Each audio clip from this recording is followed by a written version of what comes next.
Eu estava com saudade dos irmãos. Com muitas saudades, né? Esta é a nossa casa, né? Nossa família. Irmãos, vamos abrir Lucas, capítulo 10. Irmãos, eu não vou fazer nenhum relato do que aconteceu, porque isso não é sobre mim. Isso é sobre Jesus. E é glórias a Ele, graças a Ele que nós estamos aqui de volta. Lucas capítulo 10, verso 25 a 37. Amém? Quem quer ouvir a palavra do Senhor? Amém. Glória a Deus, então é isso que vamos ver. Perdoem se eu demorar um pouquinho, né? Mas é um mês acumulado. Aleluia. Lucas 10, verso 25 até o 37. E a palavra do Senhor diz assim: Eis que certo homem, intérprete da lei, se levantou com o intuito de pôr Jesus à prova. E disse-lhe: Mestre, que farei para herdar a vida eterna? Então Jesus lhe perguntou: que está escrito na lei e como o interpretas? E a isto ele respondeu: Amarás o Senhor teu Deus de todo o teu coração, de toda a tua alma, com todas as tuas forças e com todo o teu entendimento. Amarás o próximo como a ti mesmo. Então Jesus lhe disse: Respondeste corretamente. Faz isso e viverás. Ele, porém, querendo justificar-se, perguntou a Jesus: Quem é o meu próximo?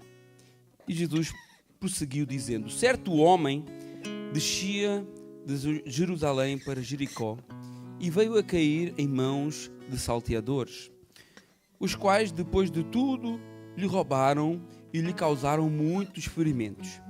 Retiraram-se, deixando-o semi-morto. Casualmente descia um sacerdote por aquele mesmo caminho e, vendo-o, passou de largo. Semelhantemente, um levita descia por aquele lugar e, vendo-o, também passou de largo. Certo samaritano que o seguia no seu caminho passou-lhe perto e, vendo-o, compadeceu-se dele. E, chegando-se, pensou-lhe os ferimentos, aplicando-se óleo e vinho, e colocando sobre o seu próprio animal, levou-o para uma hospedaria e tratou dele. No dia seguinte tirou 2 denários e os entregou ao hospedeiro, dizendo: Cuida deste homem, e se alguma coisa gastares a mais, eu te indemnizarei quando voltar. Qual destes 3 te parece ter sido o próximo do homem que caiu nas mãos dos salteadores? E respondeu o intérprete da lei: O que usou de misericórdia para com ele. Então lhe disse: Vai e procede tu de igual modo. Senhor meu Deus e meu Pai, muito obrigado, Senhor. Pai, eu dou graças ao teu santo nome por podermos estar aqui reunidos como igreja. Tudo é para ti, tudo vem de ti. E esta palavra, Pai, agora pedimos que tu possas falar ao nosso coração. Que tu possas me usar, ó Pai, como um canal de bênção nesta tarde. Não por mim, que eu venha assumir e que a tua glória venha a ser manifesta nesse lugar, pois tu és digno de toda a honra, louvor para todo sempre. Amém. Irmãos, podem sentar. A parábola do bom samaritano é talvez uma das parábolas mais conhecidas da Bíblia.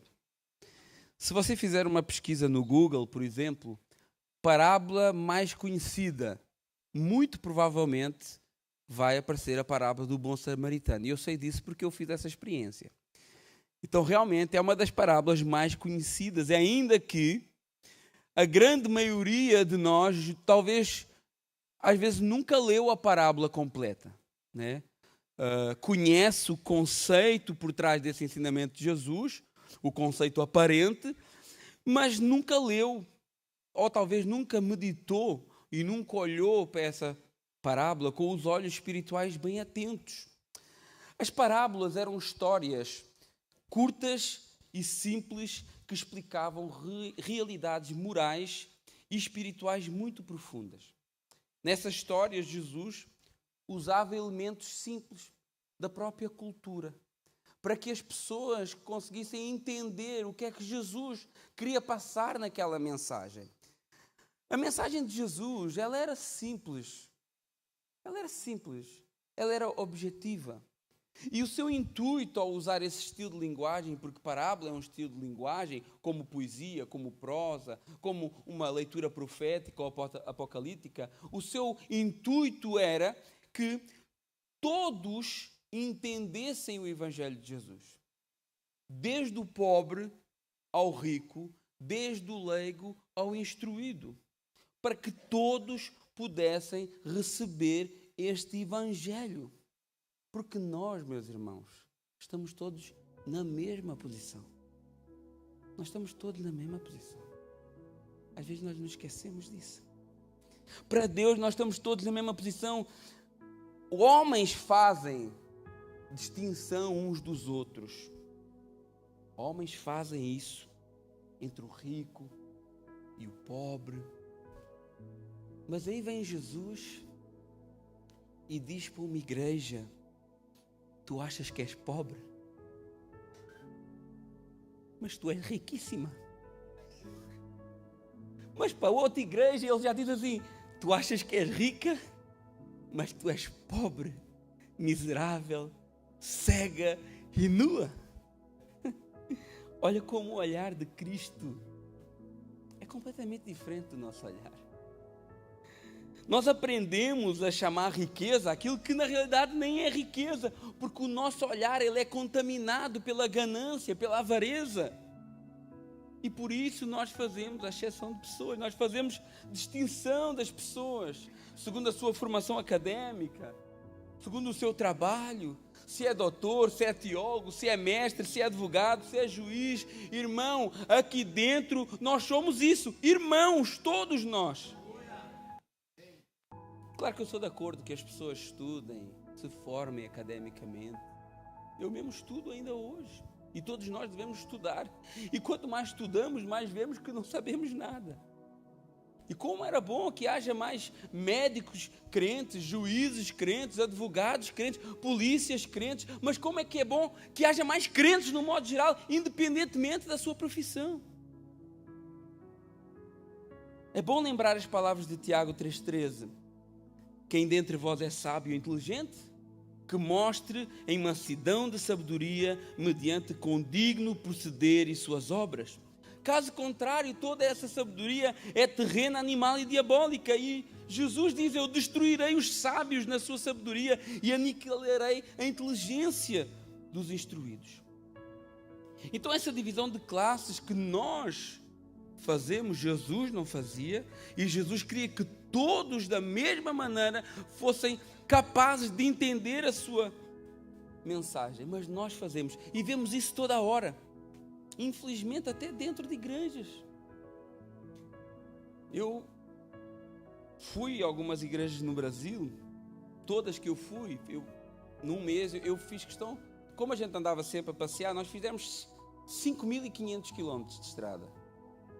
Então eu tive a oportunidade de ver pelo menos umas 5 igrejas diferentes. Eu sei que o Brasil tem milhares de igrejas e a realidade desta igreja não representa todas as igrejas do Brasil. Não é isso que eu quero dizer.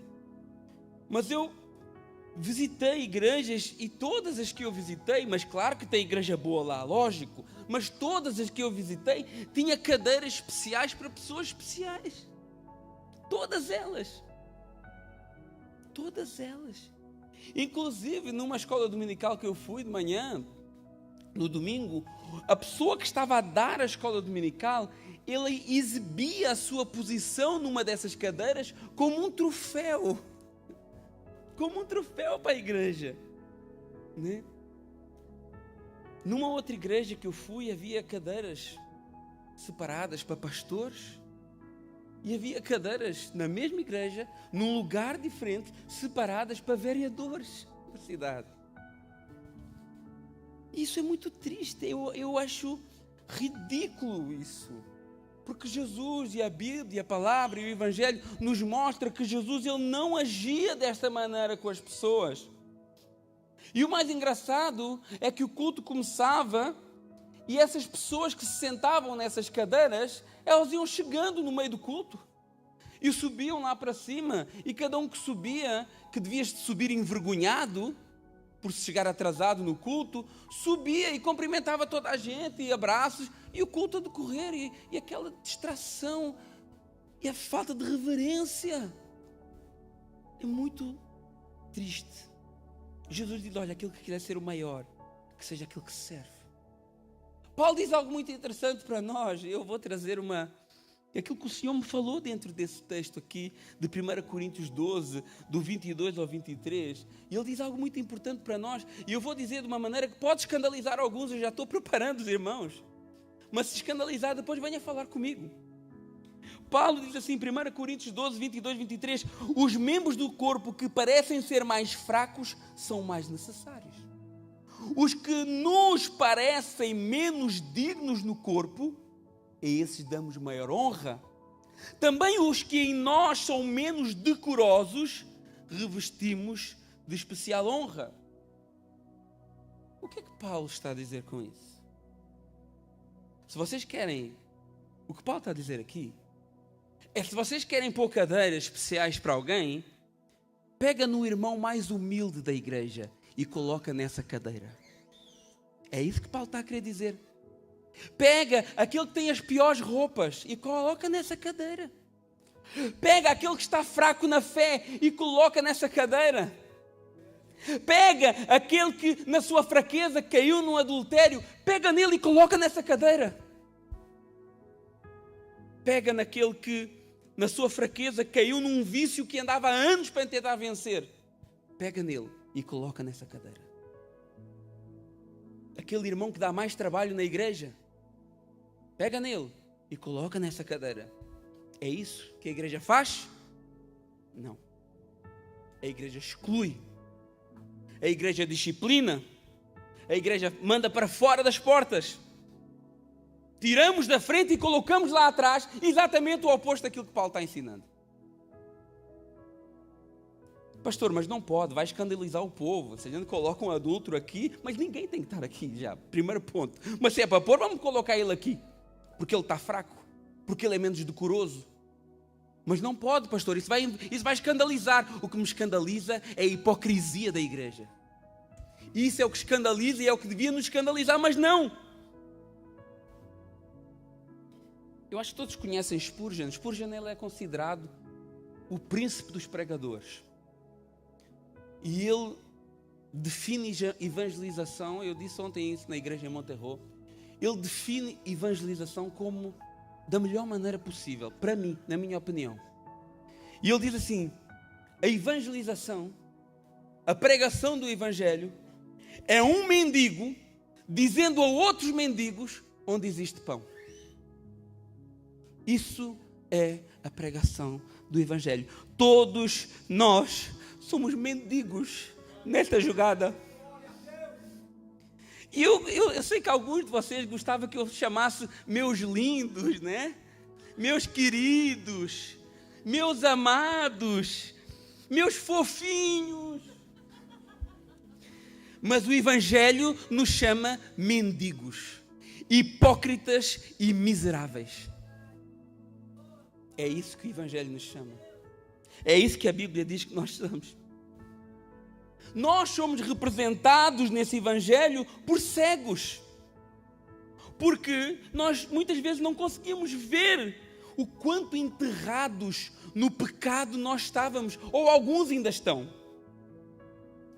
Nós somos representados neste evangelho por uma mulher do fluxo de sangue impura aos olhos da sociedade, que todo o seu dinheiro não serve para resolver o problema da vida dela. Nós somos representados por paralíticos, como o Fernando falou aqui. Não conseguimos fazer, se não for Jesus, nós não conseguimos chegar. Estamos paralisados, impedidos de andar em direção a Deus. Nós somos representados no evangelho por mortos, porque é isso que nós éramos, e é isso que muitos de nós ainda somos aqui, infelizmente. E por mendigos de mão estendida,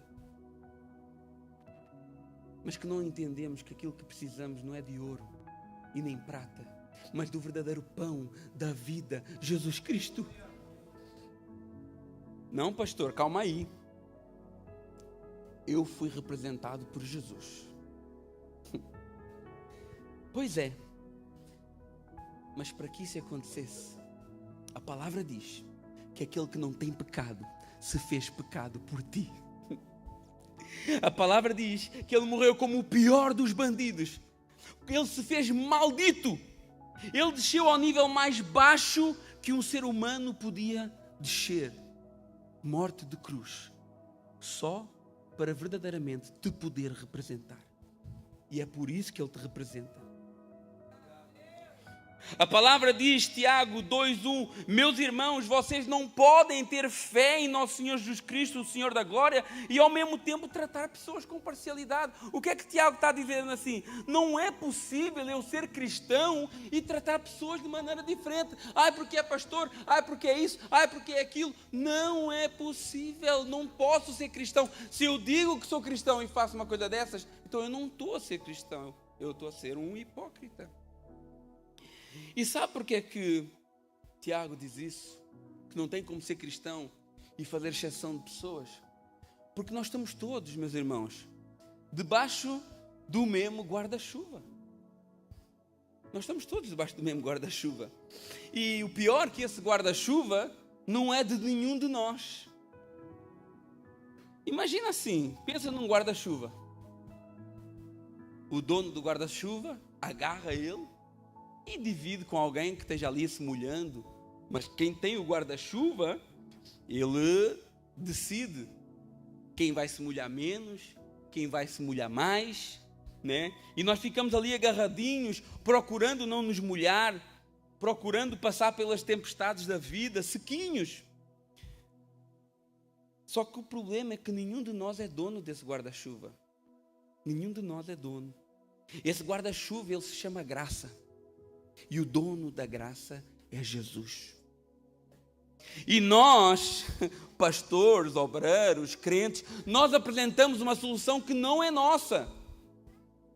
Em Portugal existe uma expressão que diz assim: com as calças do meu pai eu sou um grande homem. Não sei se, mas no Brasil existe uma outra expressão que diz a mesma coisa, que é fazer cortesia com o chapéu dos outros. Vocês sabem o que é que isso significa? Vocês entendem essa expressão? Então, nós pregamos um caminho que não é nosso. Nós pregamos uma graça que nós não somos donos dela. Nós pregamos uma salvação que nós não somos donos dela. Nós somos carentes dela. Nós precisamos dela tanto como qualquer outro que ouve. Nós somos todos dependentes da misericórdia do Senhor. E eu posso não saber tudo sobre vocês aqui. E não sei tudo sobre vocês. Mas uma coisa eu não tenho dúvidas. É que todos nós aqui somos pecadores. Isso eu não tenho dúvidas. Todos nós aqui somos como mendigos que precisamos desesperadamente dessa graça para sobreviver. E Jesus tem essa graça para nós. E Jesus tem esse caminho para nós. E Jesus tem essa salvação para nós. Não é o Antônio. Não. Não é o pastor ou o bispo, ou sei lá, hoje tem tantos nomes. Não. Todos esses homens são dependentes da graça e da misericórdia como qualquer outra pessoa. E Jesus usava parábolas neste sentido, para que todos, desde o pobre ao rico, ao analfabético, ao académico, pudesse receber essa mensagem. E a parábola do samaritano, ela tem uma particularidade, porque ao mesmo tempo que Jesus ensina a cumprir a lei, para no momento da parábola, em outro momento, ele nos dá uma das maiores lições sobre a graça do Senhor, né? E tudo começa com uma pergunta de um intérprete da lei. Lucas, capítulo 10, verso 25, diz assim: eis que certo homem, intérprete da lei, se levantou com o intuito de pôr Jesus à prova e disse: mestre, que farei para herdar a vida eterna? Então Jesus perguntou: o que está escrito, como interpretas? E ele respondeu: amarás o Senhor teu Deus com todo o teu coração, toda a tua alma, toda a tua força, todo o teu entendimento, e amarás o próximo como a ti mesmo. E Jesus lhe disse: respondeste corretamente, fazei isto e viverás. Nós vemos como Jesus, ele dá uma resposta da lei. Jesus viveu como um judeu. Jesus, ele viveu debaixo da lei. Jesus, ele cumpriu a lei. Ele guardou sábado, ele deu dízimos, ele fez tudo o que um judeu faria. Ele participou das festas, ele pagou impostos no templo, ele cumpriu toda a lei. Ele não veio, ele mesmo diz, eu não venho abolir a lei ou mudar a lei. Na realidade, ele enfatizou o cumprimento da lei. Ele diz lá em Mateus 5,17, não pensem que eu vim revogar a lei. Eu não vim, eu vim cumprir essa lei, né? E lembremos-nos que o sacrifício, ele tinha que ser um sacrifício sem mancha, sem falha, sem defeito. Então Jesus, ele nunca pecou. E o pecado é a transgressão da lei. Ele foi perfeito até sempre. Na realidade, ele se fez pecado por nós, mas ele nunca pecou. Então, ele responde uma resposta da lei. Mas depois, esse intérprete da lei, no verso 29, ele diz assim: ele, porém, fala desse intérprete da lei, querendo justificar-se, perguntou a Jesus: quem é o meu próximo? Primeiro, vemos que Jesus dá uma resposta da religião, e a religião apontava para a lei. Nós vemos lá, Deuteronômio 6,24, o Senhor nos ordenou que todos esses estatutos cumpríssemos e temêssemos o Senhor, nosso Deus, para o nosso perpétuo bem, para nos guardar em vida, como tem feito até hoje. A resposta da religião era o cumprimento da lei. Mas ninguém conseguia cumprir a lei. Então essa resposta da religião era uma resposta incompleta. Por isso a necessidade dos sacrifícios sem fim. Era sacrifício todo ano, todo dia, pela culpa, pelo pecado, pela ignorância, sacrifícios pacíficos. É só ler o livro de Levítico e ver quantos tipos de sacrifício diferentes haviam ali. E é até um livro meio chato de ler, porque às vezes parece que se repete, né?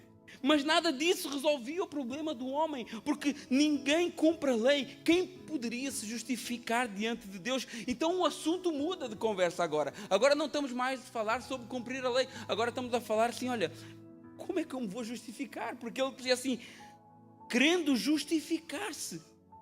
E como o tema agora é justificação e já não é cumprimento da lei, ele começa uma parábola mostrando esse caminho para a justificação.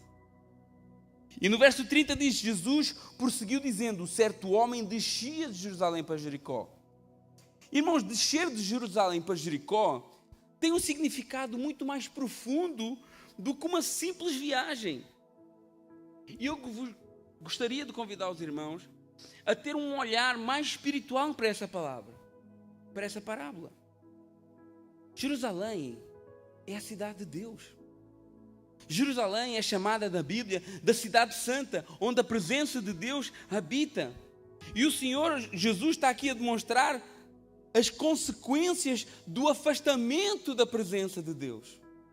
É o que o Senhor Jesus está mostrando aqui. Então nós vemos um homem que se afasta da presença de Deus e mostra também as consequências desse afastamento. Esse homem veio a cair nas mãos de salteadores, né? Ainda o verso 30, veio a cair nas mãos de salteadores, os quais depois de lhe roubarem e lhe causarem muitos ferimentos, retiraram-se, deixando-o semi-morto. Foi exatamente isto aqui que aconteceu conosco. Foi exatamente isto aqui que aconteceu com o homem. O homem se afasta do caminho de Deus, o homem se afasta da presença de Deus e cai na mão de salteadores. É isso.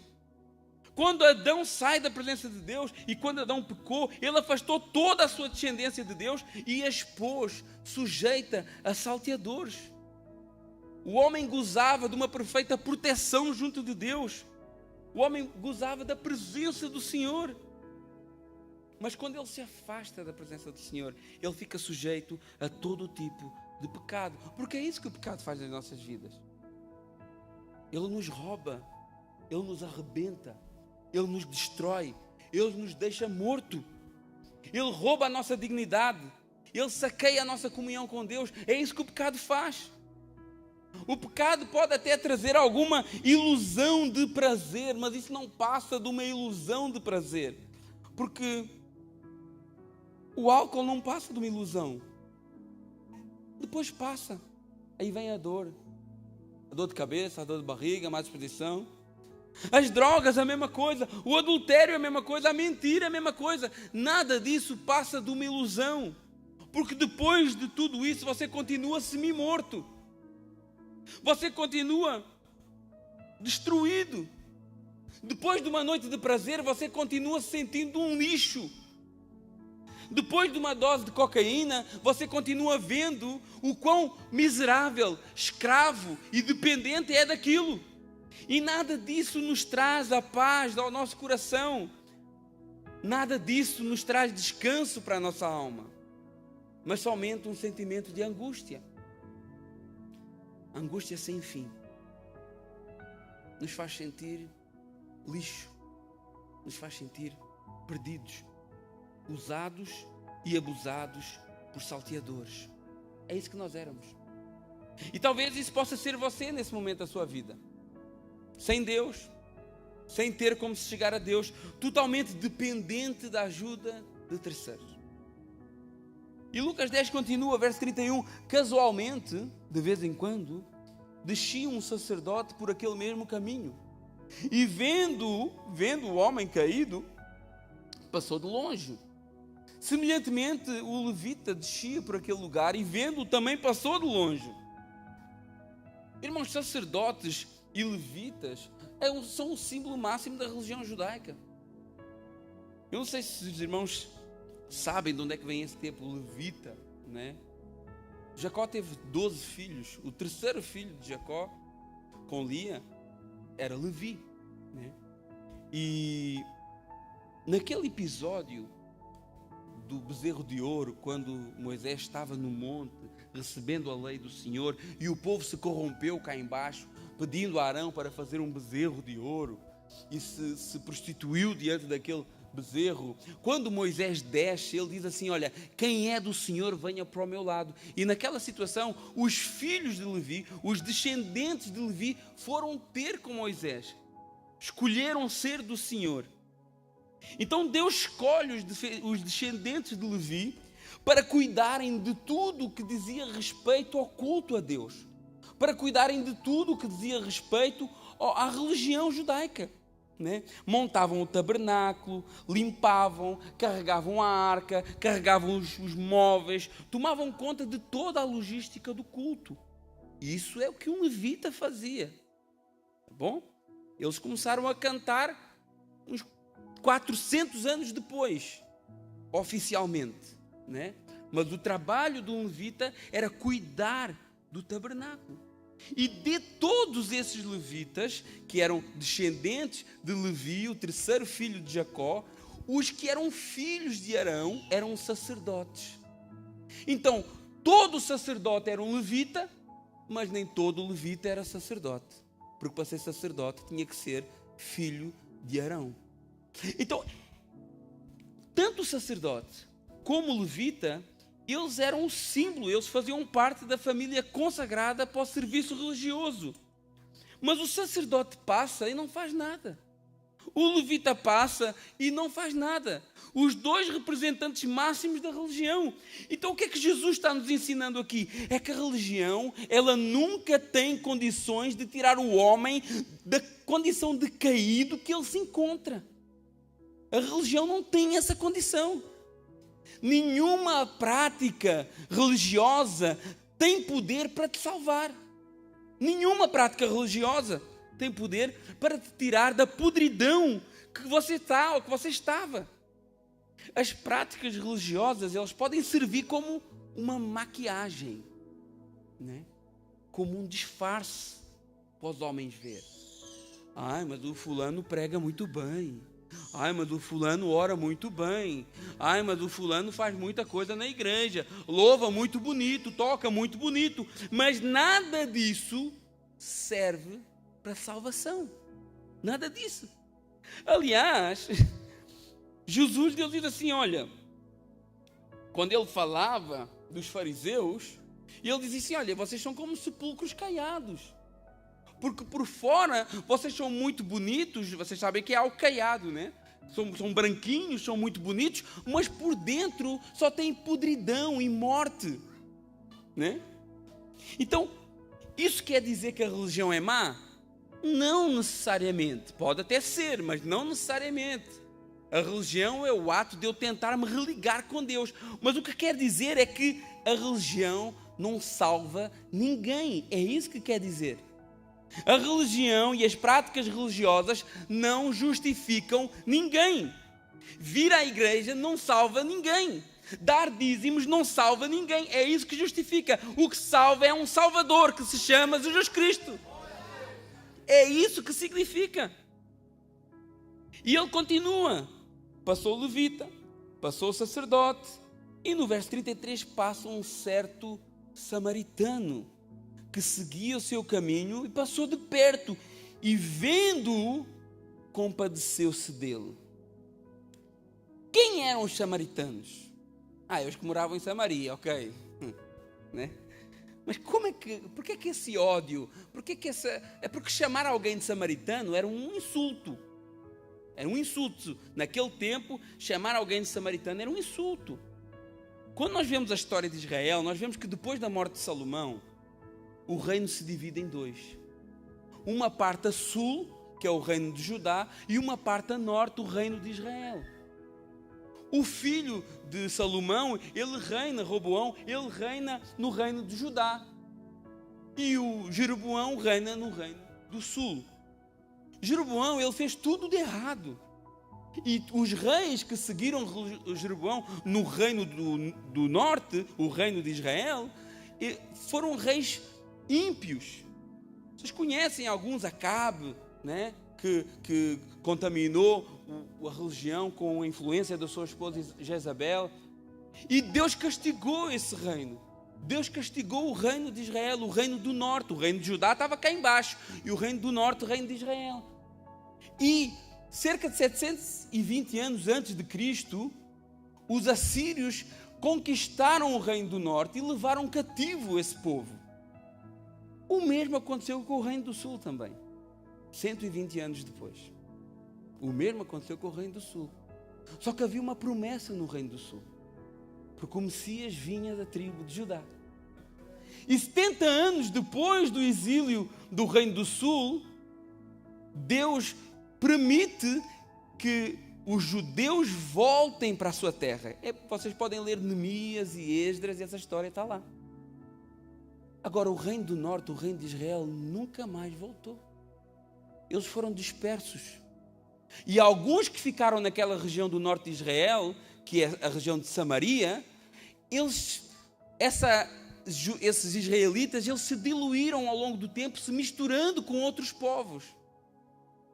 E como o judeu, ele não se misturava com outros povos, e aquele povo que estava em Samaria já não era israelitas, vamos dizer assim, puros, né? Já havia ali uma mistura de raças ao longo de tantos anos, porque estamos a falar de 700 anos de mistura até o tempo de Jesus. E esses povos eram vistos como impuros aos olhos dos judeus.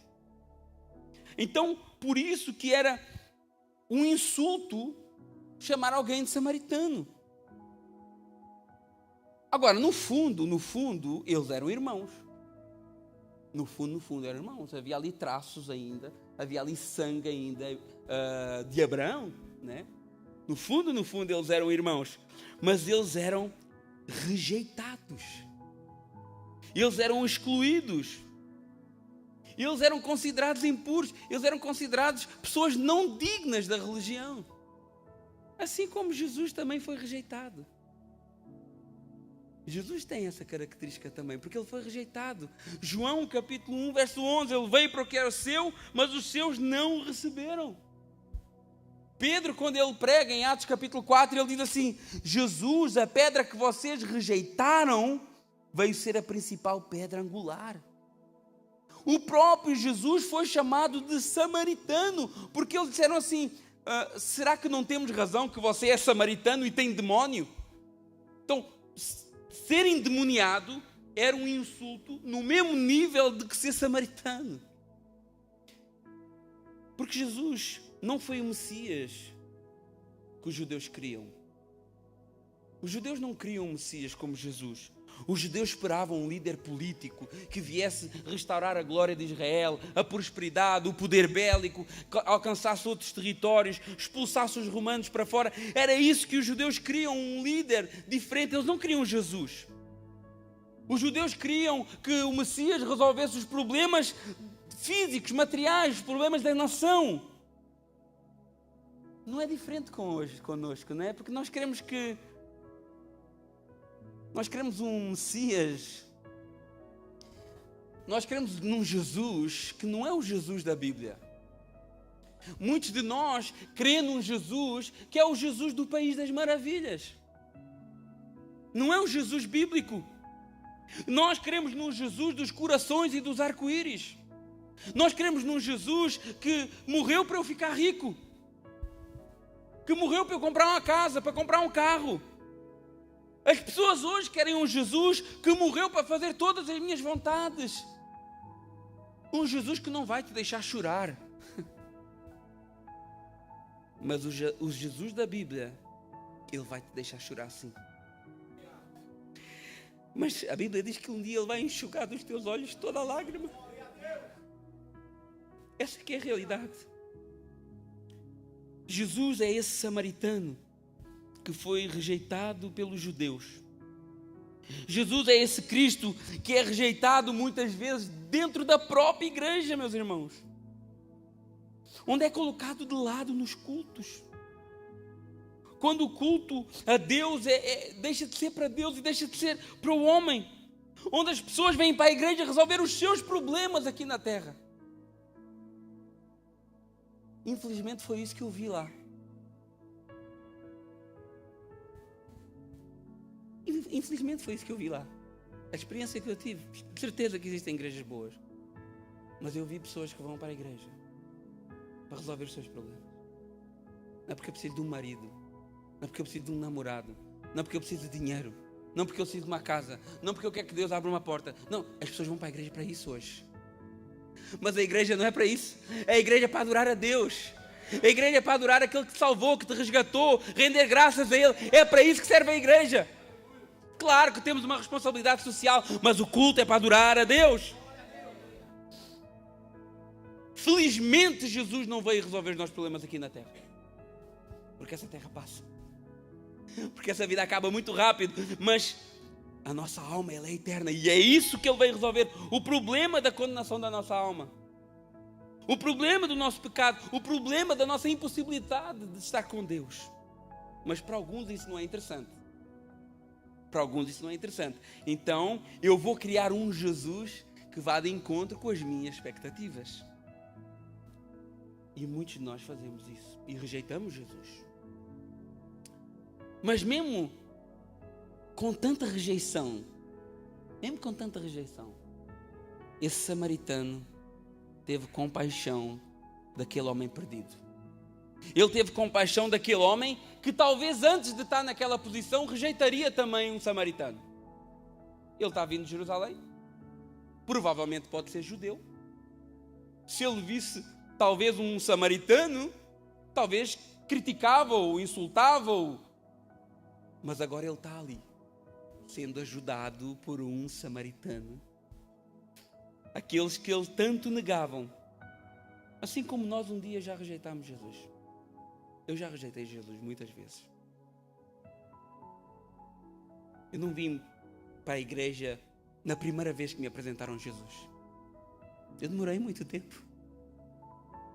E todas essas vezes que eu demorava, eu rejeitava Jesus.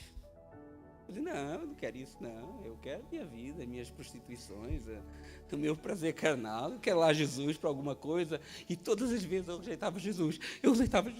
Mas mesmo assim, Jesus, Ele teve compaixão da minha vida. É isso que Jesus faz. Jesus olha para aqueles homens que o rejeitaram, que o crucificaram, e diz, Pai, perdoa-lhes, porque eles não sabem o que fazem. E Lucas 10:34 diz, e chegando-se, pensou-lhe os ferimentos. Um dia Jesus chegou na nossa vida. Um dia Jesus chegou a nós.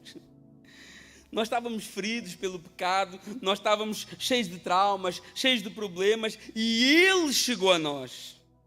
Foi Jesus que se chegou a nós. A iniciativa foi dele. Foi Ele que deixou a sua glória, foi Ele que se fez carne e habitou entre nós. Nós estávamos impossibilitados de sair da nossa condição caída, mas Ele se chegou a nós. E hoje você diz que ama a Deus, mas se você ama a Deus, é porque Ele te amou primeiro. Por isso você ama a Deus. Lucas 10:34, e chegando-se, pensou-lhe os ferimentos, aplicando óleo e vinho. Óleo e vinho simbolizam algo muito superior. Óleo representa unção, unção representa separação. E hoje a marca da separação na vida de uma pessoa é a presença do Espírito Santo nela. O Espírito Santo é o selo em nós. Quando se passava óleo em cima da cabeça de um rei, aquilo era um ato simbólico para algo muito maior que havia de vir, que era o derramamento do Espírito Santo sobre a sua igreja, sobre o seu povo. Hoje o Senhor derrama não óleo sobre as nossas cabeças, mas Ele derramou o Espírito Santo. Ainda há muitos que usam essa questão de óleo para consagrar coisas. Isso aí não faz sentido nenhum. Isso é rejeitar o Espírito Santo e dar mais valor ao símbolo do que aquilo que ele simboliza. E Deus hoje derrama isso sobre nós.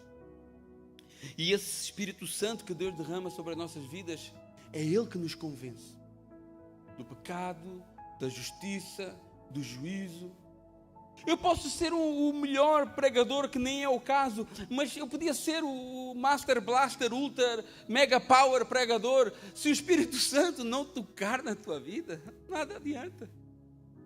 Se o Espírito Santo não tocar no teu coração, não te convencer da tua situação de caído, da tua necessidade de mudança, de melhorar, de te renderes a Ele, não adianta. É o Espírito Santo que faz isso, não é homem. Por isso que o nosso sucesso nunca está nas almas que a gente alcança, porque nós não alcançamos nada, é o Espírito Santo que alcança. O nosso sucesso está na obediência ao Senhor, aí é que está o nosso sucesso. O Espírito Santo, Ele nos convence do pecado, da justiça e do juízo, e somente pelo poder do Espírito Santo alguém pode se entregar a Jesus e crer nele para a salvação. Esse é o primeiro passo. Crer em Jesus Cristo através da ação do Espírito Santo. Porque caso contrário, se não for pelo Espírito Santo, é só uma fé natural, uma fé morta, sem nenhum impacto na tua vida. E nós vemos tanto isso. Uma fé sem mudança, uma fé que não opera. Aquele que está em Cristo, nova criatura é. Se não há uma mudança, se a pessoa não é nova criatura, então não está em Cristo e ponto. Ele creu em Jesus, como qualquer um crê, porque é histórico. Existem dezenas, eu disse isso no outro dia, existem dezenas de documentos que comprovam a existência de Jesus, a sua morte, a sua ressurreição, tirando a Bíblia. 500 pessoas viram o Jesus ressuscitado. Então às vezes você crê em Jesus, mas isso não quer dizer nada. Porque se não for uma fé que opera na sua vida através do poder do Espírito Santo, isso não vale de nada. De nada. Mas essa fé do Espírito Santo é uma fé operante, uma fé transformadora, uma fé viva, uma fé que faz de ti uma nova criatura. E como consequência dessa fé, entra o segundo elemento, que é o vinho, que é o sangue de Cristo, representado aqui pelo vinho. Sangue que nos justifica de todo o pecado. Nós cremos em Cristo pela ação do Espírito Santo em nossa vida, e essa crença faz com que o sangue de Cristo passado em nós nos purifique de todo o pecado. E esse óleo e esse vinho só Jesus tem para nós e mais ninguém. Efésios 2:8. Pela graça somos salvos mediante a fé, e isso não vem de vós, é dom de Deus. Todo esse processo é dom de Deus. Verso 10, 34, capítulo 10, 34. E colocando sobre o seu próprio animal, porque Jesus ele abriu mão do seu próprio conforto, por mim e por você, levou-o para uma hospedaria e tratou dele. Irmãos, como já falámos, a religião, ela não salva ninguém. As práticas religiosas, elas não salvam ninguém. A igreja não salva, o pastor não salva, está tudo certo em relação a isso. Mas Deus confiou uma grande missão à igreja. Isso ninguém pode negar. Todo salvo, ele se reúne numa igreja. Ele não se reúne numa igreja para ser salvo, mas porque ele é salvo, ele se reúne com os irmãos, porque ele tem amor para estar com os irmãos. Ele tem prazer em estar com os irmãos. E através da comunhão da igreja, o Senhor opera, o Senhor faz milagres, o Senhor ensina, o Senhor corrige, através da comunhão da igreja. Não estamos a falar dessas quatro paredes, não estamos a falar da instituição que é uma pessoa física, jurídica, na França, por exemplo. Não, estamos a falar disto, olha, da comunhão dos irmãos, que poderia ser até à beira de um rio, como começou a igreja na Europa. Por acaso é aqui, nós somos abençoados com esse espaço aqui. Mas é essa comunhão. E Deus confiou uma grande missão à igreja. A igreja é a reunião e o ajuntamento dos salvos aqui na terra. A igreja é a representação do reino de Deus aqui na terra. A igreja prega a palavra. A igreja cuida do povo de Deus. A igreja acolhe o ferido. A igreja acolhe o fraco. A igreja abre os braços a todos que Jesus envia. E Jesus envia pessoas difíceis. Até me enviou a mim. Então, agora outro assunto importante aqui que nós vemos é que quem sustenta a igreja é Jesus. É Ele que sustenta a igreja. E na igreja Jesus vai cuidando do seu povo. Vai limpando, vai nos limando uns aos outros, né? Porque às vezes é assim. Como é que eu posso praticar o amor ao próprio se eu não saio do meu quarto? Eu tenho que lidar com alguém para ver se o meu amor ao próximo está... amor ao próprio. Para ver se o meu amor ao próximo está em dia, não é? Eu tenho que passar uns nervosos de vez em quando para ver se a minha temperança está em dia. Para ver se a minha paciência está em dia. De vez em quando tem que acontecer. E Deus usa a igreja, Deus usa uns aos outros. E vai usando cada um com o seu dom para edificação mútua. No verso 35, diz assim: no dia seguinte tirou 2 denários, cada denário é um dia de trabalho, né? E os entregou ao hospedeiro, dizendo: cuida deste homem, e se alguma coisa gastar a mais, eu indemnizarei quando voltar. Esse samaritano, ele deixou uma promessa aqui. Ele diz assim: olha, cuida dele e eu vou voltar. Aleluia. Cuida desse homem, eu vou voltar. E não te preocupes com as despesas, porque eu vou pagar até o último centavo. Aleluia. E Jesus faz essa mesma promessa para nós. Essa mesma promessa Jesus fez para nós. João 14:1. Não se turbe o vosso coração, creiam em Deus, creiam em mim também. Na casa do meu Pai há muitas moradas. Onde é que é a casa do Pai? Onde é que é a casa do Pai? Como é que é a oração do Pai Nosso? Pai Nosso, estás aonde? Então onde é que é a casa do Pai? É simples, né? Na casa do meu Pai, ou seja, no céu, há muitas moradas. Se não fosse assim, já vos teria dito: vou preparar lugar para vocês. Lugar aonde? Que é a casa de quem? Pai. E quando eu for preparar lugar, voltarei e vos receberei para mim mesmo, e onde eu estou, vocês estejam também. Aleluia. Essa é a promessa para nós. O Evangelho, ele é completo com essa promessa. E às vezes nós até pregamos o Evangelho incompleto. Porque para o Evangelho ser completo, a gente tem que falar da queda, da redenção, da glorificação. Esse é o Evangelho. Se não passa por aí, pode ser uma historinha, mas Evangelho não é. E esse samaritano, ele fez a mesma promessa, como Jesus faz para nós: eu vou voltar. E agora você pode pensar assim: mas e se eu cair de novo? E se eu na minha fraqueza pecar? Quem nunca? E eu que estou lutando contra a minha carne, mas e se eu cair, o que é que eu faço? Lembrem-se, Jesus já deixou pago. Jesus apagou. Passa o óleo, arrependa-se, pela ação do Espírito Santo. E passa o vinho, lave no sangue do Cordeiro. Mas não saia da estalagem. Não saia da estalagem até que Ele venha. Amém? Vamos ficar de pé. Aleluia. Glória a Deus. Santo é o teu nome. Aleluia. Glória a Deus. Com grande alegria